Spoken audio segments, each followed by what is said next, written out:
Welcome to Cars Yeah, show number 128.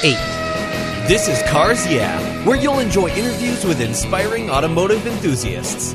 Mark Green is here to provide you with a fuel injection of automotive inspiration. So get in, sit down, buckle up, and get ready for a wild ride here on Cars Yeah.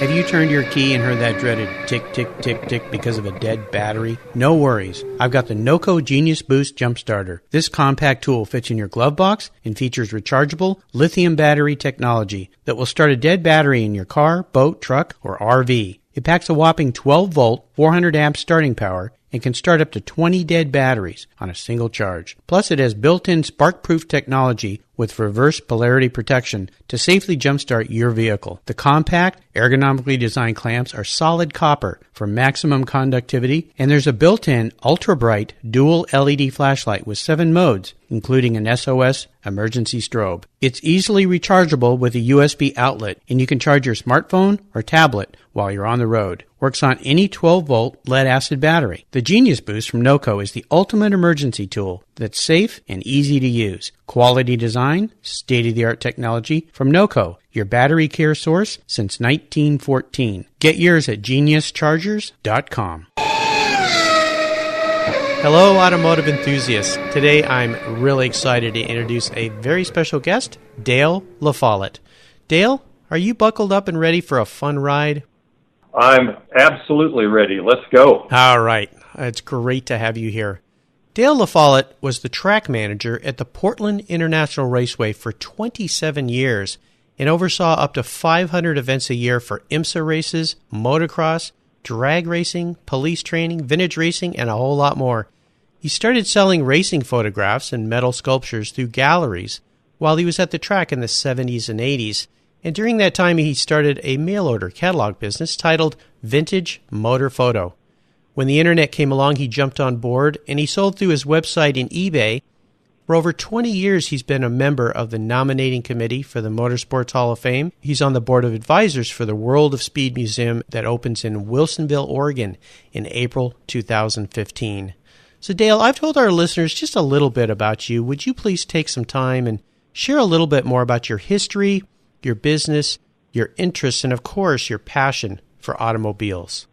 Sure. Be happy to, Mark. I think my passion for automobiles started when I was a kid, like a lot of us. Mine was based on the fact that my parents didn't have a car. It wasn't a money thing. My father was part of the generation that lived through the Depression, and with a bus line a block from our house and trains available and so on and so forth, he just didn't see the need. That drove me crazy because all the kids I knew, their parents had a car and they went places in it and so on, that I never got to go to. The first car in the family came on board when I was 15, I think. Mm-hmm. My mother took driving lessons absolutely forever, it seemed, and finally learned how to drive. And then she was going to teach me how to drive. And of course, I had read all sorts of things and sat in cars and shifted the gears and so on and so forth in friends' cars. And so consequently, she put me in the car to drive, and I drove it around the block and parked in front of the house and said, I'm ready to go. Yeah, let's go. She was a little nonplussed about all that, but of course. So anyway, cars meant freedom to me. Then when I was about 15 years old, which would have been 53, 54, along in there, I happened upon a Road and Track magazine. I purchased it in Montevilla at Dixon's drugstore, brought it home, read it cover to cover, and found out that there were cars made in other countries. There was races going on in other countries on road courses, and it just blew my mind. Yeah. It just opened up a whole new world to me, and instantly I started looking for racing events locally. There was an oval track here in Portland, and I went to a lot of races there. And then I found out about a road race at Tillamook, Oregon. My girlfriend and I drove down there, and, it was over as far as I was concerned. I was totally in love, and road racing was my passion. About that same time in Road and Track magazine, there were ads for various books that covered that subject. And so I started buying books. My collecting of books has gone on today. In fact, I have to admit, I'm just dragging home yet another book a couple of days ago. Yeah. I went into business after college, and I owned a couple of businesses, and I worked for other people and so on, but I just hadn't found my passion that way. And a friend of mine told me that the manager position at Portland International Raceway was about to open up.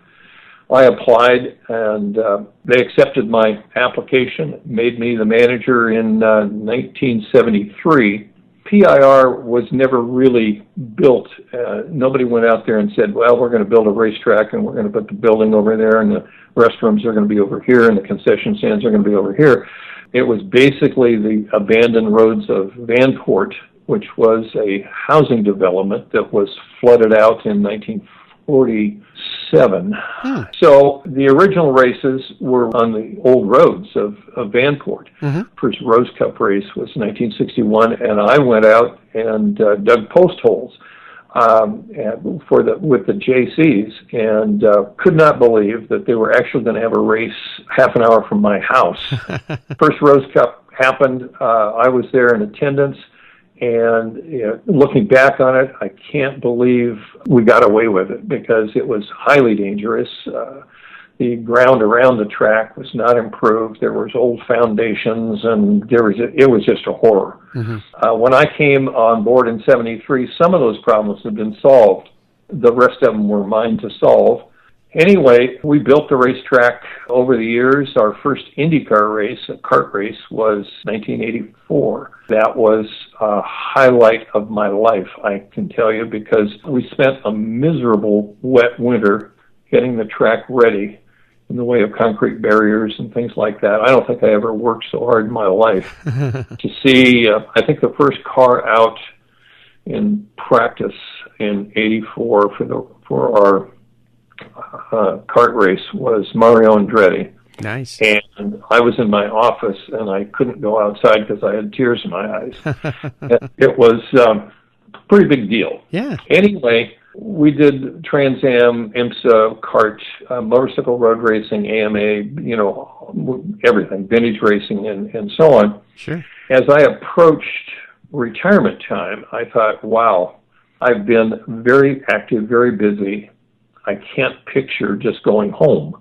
I've seen daytime television. It was pretty miserable. Yeah. I thought, well, I'd been in the collectible book business with a couple of friends, and I had sold my share of that. But I thought, I wonder if people loved photography as much as I do. I'd been a photographer my whole life. I'd gone back to college in the early 80s and taken all the photography classes that I could get.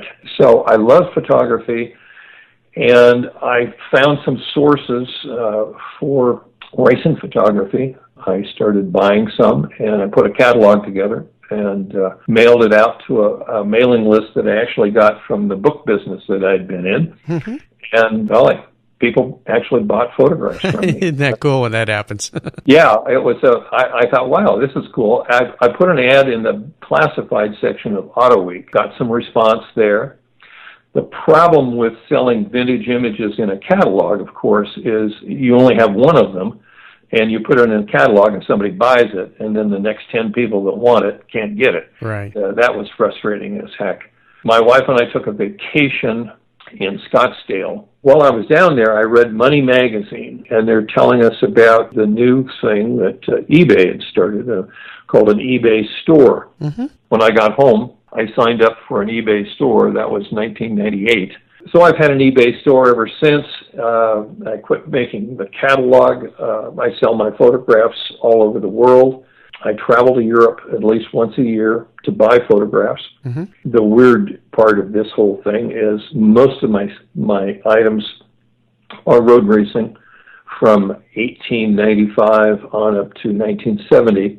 Most of them come from Europe, and 60% of them go back to Europe. Isn't that funny? It's a business that I can be as active as I want to be. I enjoy contacting with people. I've sold items to friends and relatives of some very famous people. I've sold photographs to Bernd Rosemeyer, to Lance Raventlow's brother. It's a nice thing, but then I can turn the whole thing off and take a trip if I want to, too. Yeah. This is definitely a retirement hobby business, but it does quite well, and it pays for my wife and I to travel quite a bit. Little did you know, all those years at the racetrack, you'd end up playing with racing images the rest of your life, so I think it's fantastic. As we continue on your journey, I always like to start with a success quote, and this is a saying that's been instrumental in forming your life and your success. It's a great way to get the inspirational tires turning here on Cars Yeah. So Dale, take the wheel.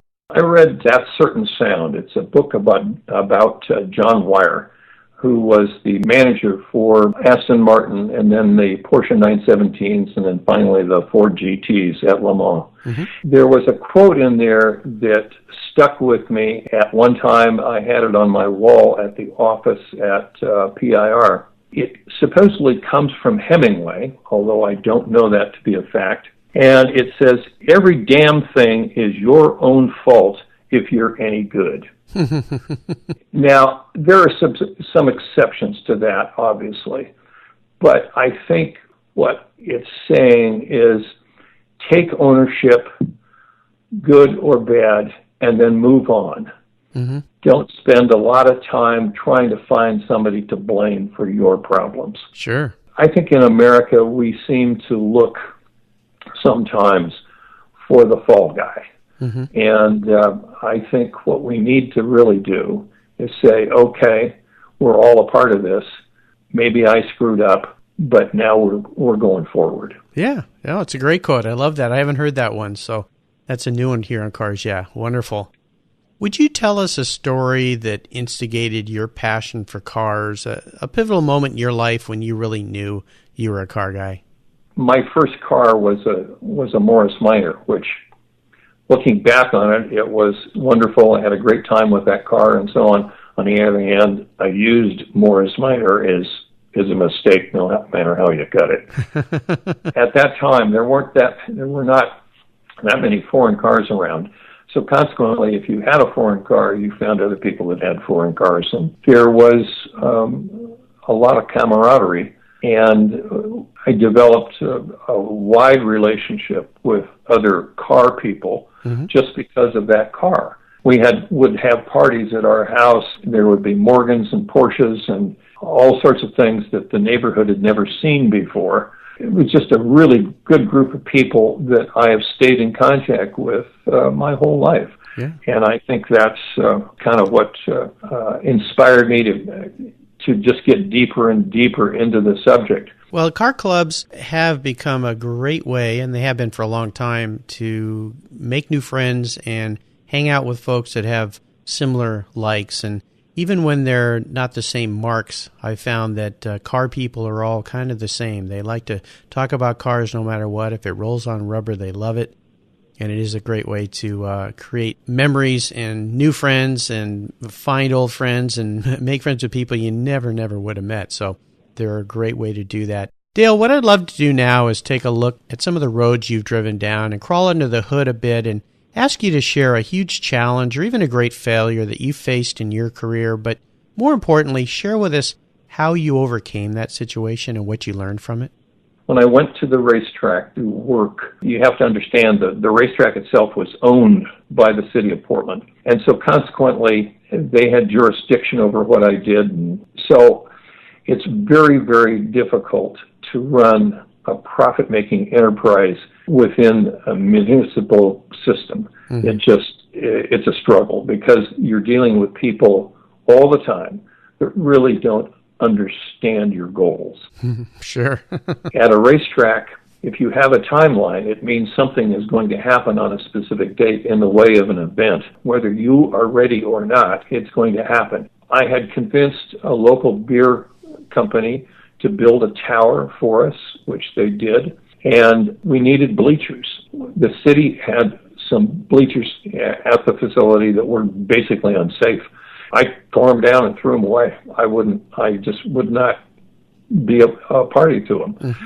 And so consequently, I needed bleachers bad. I knew what I wanted, and if I was privately in the racetrack business, I probably could have had bleachers in a month. But instead, you've got to go through city purchasing and so on and so forth, and it's about a 6-month procedure. I did all that, and I had 5 sets of 15-row bleachers coming, but I had to get the purchase order passed by the city council, which I did. And I kept asking people, what do I have to do next? What do I have to do next? And they said, well, you have to go up to the commissioner's office and make sure the commissioner signs off on that purchase order. Then it has to go to purchasing, and they will finally issue the final purchase order. I said, great. So I went up to the commissioner's office and waited around and had the commissioner sign the purchase order. And I went streaking down to purchasing. I handed it to her, and I said, I need this purchase order completed so that I can buy these bleachers. And she said, yeah, no problem. And she grabbed it, and she put it on the bottom of about a 5-inch stack of these pieces of paper. I had an event coming up. Actually, it was a drag race in about 4 weeks, and this was not going to work. Mm-hmm. So right alongside her desk was a chair, and I sat down. And in about 2 minutes, she turned to me and she said, what are you still doing here? I said, I'm waiting for my purchase order. And she said, well, I've got to go through this whole stack, and it will probably be in the middle of next week. I said, well, I don't have another thing to do until I get those bleachers. So I'm going to sit here, and I will go home at 5 o'clock, like you do, and I will be here at 8 o'clock in the morning when you come in. And I sat there, and in about 3 minutes, she picked up the pile, removed my request, filled out the purchase order, and handed it to me without a word. That was my first real challenge personally with how other people think and operate and so on in a bureaucracy like that. And I could see that I was going to have to do a lot of pre-planning to make all this work. Oh goodness, yeah. Well, oh geez, I can relate in many ways, but I don't even want to go down that path today. It's too painful. Let's shift gears here and go to the other end of the spectrum and ask you to share a story when you had a real aha moment, a time when you realized that you had an idea or a concept that you thought, hey, this is really going to make it, and tell us the steps you took to turn that aha moment into a success. Probably it's based around traveling with the photographs. When I first went into the business, matted the photographs, I kept hearing along the way that a lot of people didn't really care about the mats because they collected their photographs in binders and so on. I went to a lot of vintage races and sold photographs there, and it was impossible to sell photographs out of a box. You have to have them so that they can be picked up and handled, and yet you can't let people just handle a plain photograph because by the end of the day they'll all be kind of worn out. I spent an inordinate amount of time matting photographs, and it's not a pleasant task. I'm fairly decent at it, but it's not a pleasant task. So I was doing shows down in California, and some of the shows were really, really good, and some of them were bad, and some of them were horrid. I did vintage races. In fact, I did the vintage race up by you, Mark, in Seattle. Oh, the Sovereign races. Yeah, that was a great race to go to.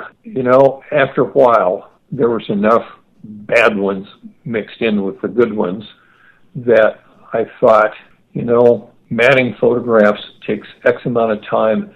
And a lot of times it was summer months, and if you live in Oregon and Washington, summer months are pretty precious. Mm-hmm. Yeah. And sitting at a table matting photographs in the summer months is probably not the smart thing to do. So we had a bad couple of shows in California, and I told my wife, I can be fooled once, but the second time it's going to be my fault. And so consequently, we have become an internet business only. Ah, yeah. And so I quit matting photographs. It reduced my costs in mailing. It freed up a lot of time. It cut my gross by at least a third. Wow. It increased my net by about 50%. There you go.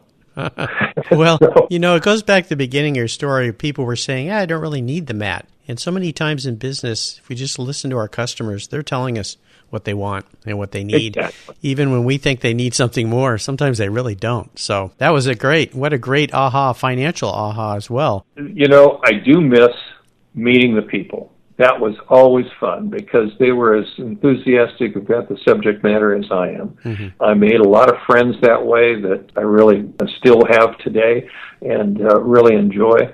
How about proudest career moments? Is there one in particular? You've probably had many, but one in particular you could share with us? The IndyCar people at the race asked all racetracks to build tire barriers basically around, except for on the straightaways, at virtually every corner.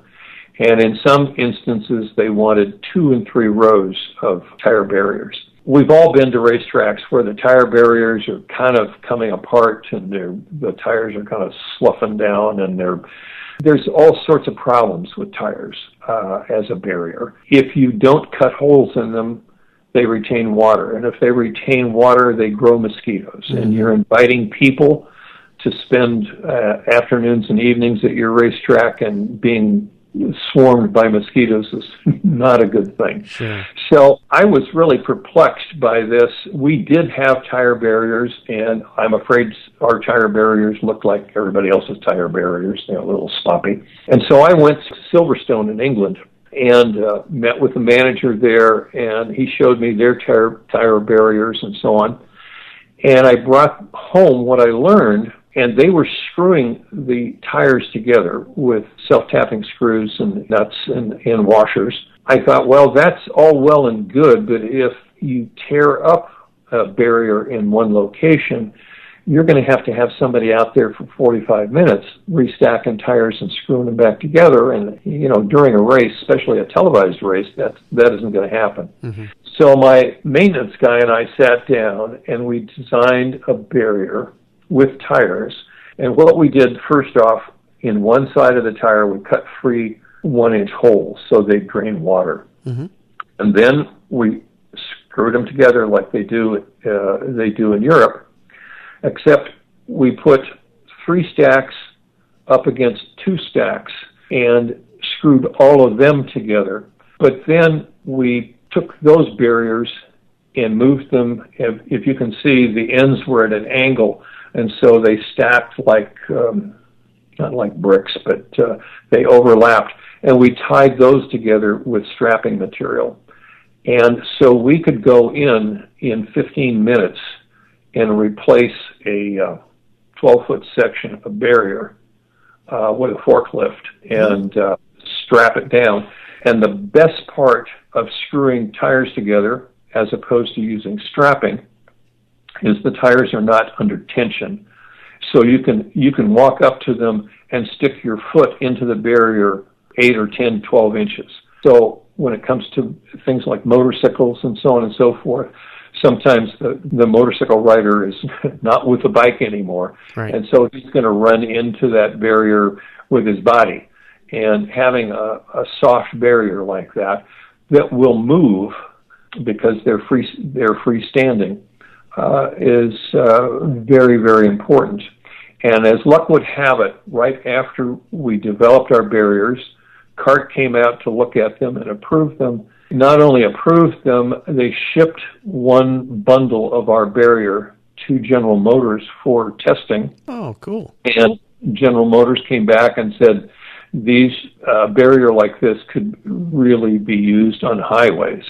Also, right after that, we had a Sports 2 race at the racetrack. One of the racers, his mother was at turn 1 taking video. There was a police officer came in off the highway with a radar gun, and he wanted to see how fast the cars were going, asked permission to go down there and radar the cars, which we gave him. And he was sitting on his motorcycle right next to this lady that had the video camera. Mm-hmm.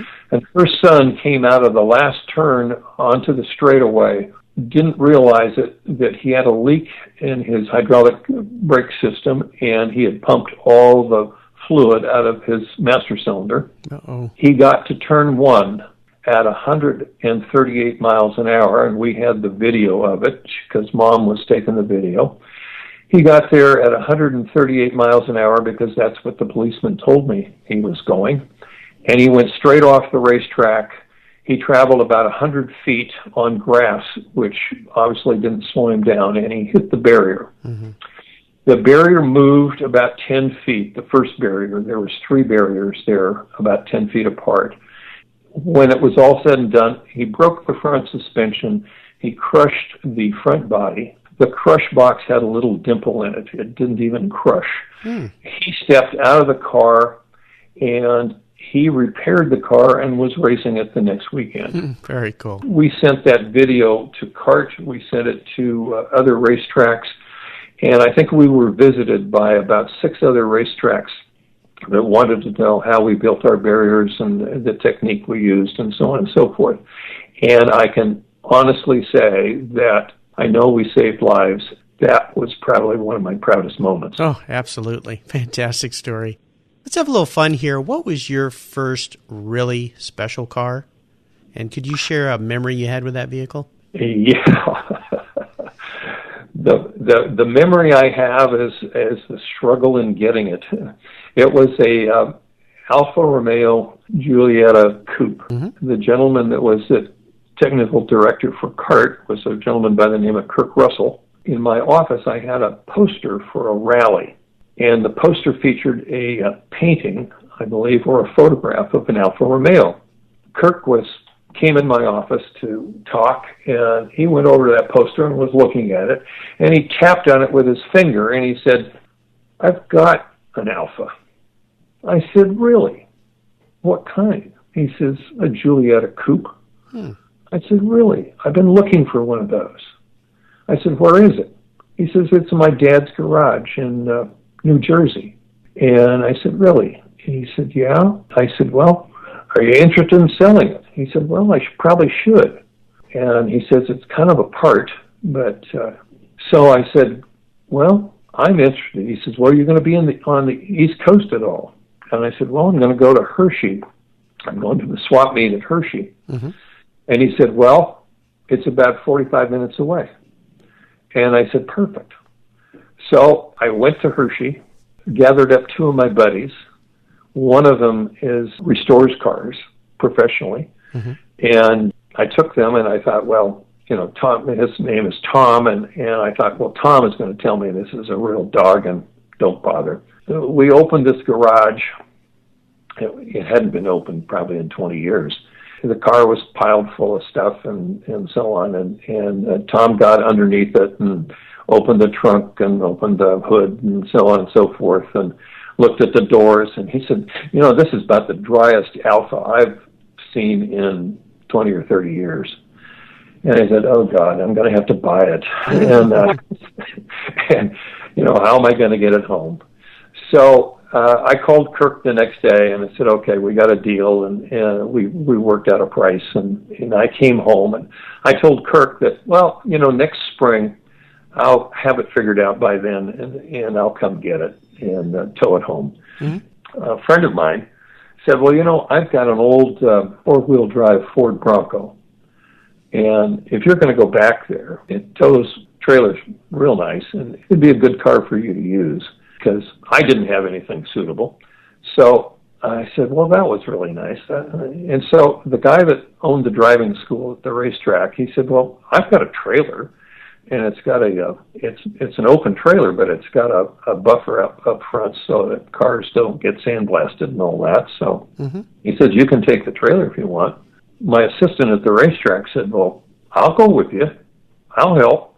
And I said, "Well, we're going to have to swap off driving, so there's got to be at least 3 of us. We just 2 of us can't go back there."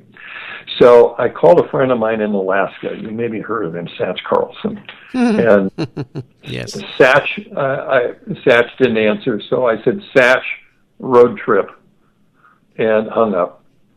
And I got a call back, and he left a message on my phone. He said, "When?" And so I called him back and said, "Well, it looks like we're going to leave the 1st of November." SAT showed up, and we took off. Well, there was a blizzard in Montana that I just had never seen anything like. We persevered because we had four-wheel drive.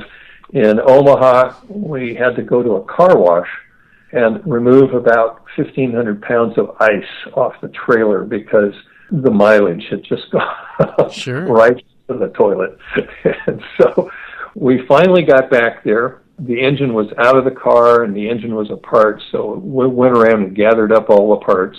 We went from Portland, Oregon to the east side of New Jersey, probably 200 miles from the Atlantic Ocean, and back to Portland, Oregon with one night in a hotel in 5 days and 7 hours. It was an endurance contest. So anyway, we get it home, and Tom paints it for me, and I work on parts of it, and so on and so forth. And I came to the conclusion, another aha moment, I am not a car restoration guy. It was driving me crazy. I felt an obligation. I felt I had to go out there and work on that car, and I was not enjoying myself. So I quit doing it. Ultimately, I sold a car to a friend who restored it, and it's absolutely beautiful. And he has since given it to his son-in-law. They enjoy it. I get to visit it, and that is just about perfect. But when I retired, I had a Duetto at the same time, and I sold both Alphas and bought a Boxster because I wanted a safe car that I could drive every day. I wasn't going to have to go back and forth to work on the freeway and so on and so forth. I was everything I do now is because I want to do it, and so I wanted a car that I really enjoyed driving, and like I say, was more modern and had the latest safety features. And so I put 100,000 miles on my first Boxster and sold it and bought another one. And I'm driving the second one now. And every time the bad weather comes and I leave it in the garage for a little while, I think, well, that's probably foolish to own that car. I should probably. And then I drive it on a nice day, and I fall in love all over again. Of course. They're fun cars. How about seller's remorse? Is there a vehicle that you've let go that you really wish you could have back in your garage? Well, probably that same Giulietta, because since I was a kid, I thought Giuliettas were just a gorgeous little car. Well, here's a funny question for you, Dale. If you were a car, what kind of car would Dale be, and why? I have two favorite cars that I have seen. Probably a Bugatti Atlantic would be right at the top of my list. I just can't. I love art. I love sculpture, and that is just a wonderful sculpture. Yeah, it is a work of art. Those are fantastic. Okay, Dale, we're up to what I call the last lap, and this is where I fire off a series of questions, and you give our listeners some very quick blips of the throttle answers. So are you ready? You bet. What's the best automotive advice you've ever received? I had a friend that worked for Saab. He was an engineer for them and traveled around and to the dealerships and so on. He was allowed to sell his driver, the car that Saab supplied him, and so I would buy it. I bought 3 of them from him. When I bought the first one, he put his arm on my shoulder and he said, "Now listen, I don't want you to own this car past 40,000 miles." And he was so true. He was right. Very good. How about personal habits? Could you share one of your personal habits that you believe has contributed to your success? Well, I think artistically, I'm a photographer myself, and I don't show people my photographs unless they are photographs that I believe in. In other words, back in the film days, we all took 36 photographs on a roll of film, and it's a huge mistake to show anybody all 36. There might be one in there that's really good. Yeah, it's like looking at the family pictures, the trip. It's like another shot of Grandma on the slide. Oh. Exactly. And way too many artists show everything. I think that being a good editor when it comes to photography is one of the most positive virtues. Sure. Yeah, okay, that's good. How about a resource? Is there one in particular that you could share with the Cars Yeah listeners that you really like? Maybe a website or maybe a blog that you get? A place you can just lose yourself in and disappear down the rabbit hole, as they say, is the Clementaski collection. Oh, yeah. Peter Sachs is the guy that owns it, and he has purchased the negatives from close to a dozen different photographers, and they're the best of the best.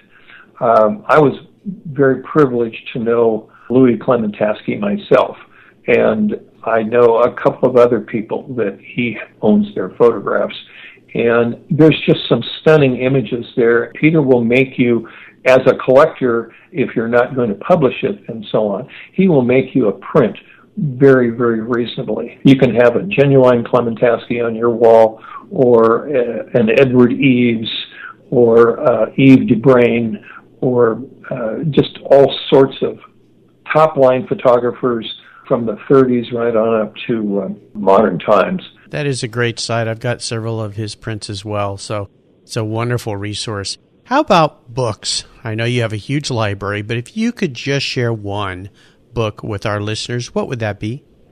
Well, I'm going to share three, because one is the photography, one is research, and one is just a great read. Okay. The great read, if you want to read just a wonderful book, it's called Race of the Century, and it's written by Julie Fenster. Great. And it is about the 1908 New York to Paris race. And if you read Seabiscuit, this is the automotive version. It is a great, great book. If you're doing research on racing, my most valuable tool is 8 volumes of a book called A Record of Grand Prix and Vortuette Racing by Paul Sheldon. And there's no photographs, so it could be boring to some people, but it has a listing, and my 8 volumes start in 1900 and go to 1969. Wow. And every open-wheel road race. It's a fabulous series of books. Probably one of the greatest photo books ever. It's Touring Superleggera, the giant among classic Italian coach builders, by Carlo Felice Bianchi. It is photographs taken with an 8x10 camera, for the most part, of Touring's production from the very beginning. I can sit with this book and just look at one gorgeous car after another. It is absolutely fabulous. Ah, fantastic. Well, I'll remind our listeners that we'll put all of these great resources up at carsyeah.com/Dale LaFollette. And his last name is LaFollette. You can find everything there at Cars Yeah. All right, Dale, we're up to the checkered flag. And this last question can be a real doozy for some people. If you could only have one collector car in your garage, but money is no object, today I'm going to buy you whatever you would like, what would that one collector car be and why? Well, I got to go back to the Bugatti Atlantic.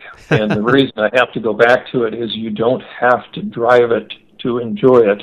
In fact, I think in examining one of them closely, I think you'd find that the steering wheel is a little bit close and the cab is a little claustrophobic. So maybe in driving it would not be the greatest experience ever.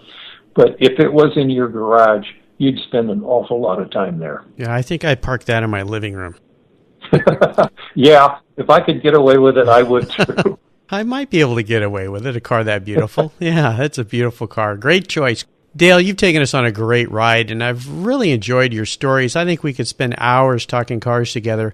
I want to thank you for sharing your life with me and the Cars Yeah listeners. If you could give us just one parting piece of guidance before you drive off into the sunset in that Bugatti Atlantique, what would it be? Visit my website. Yes.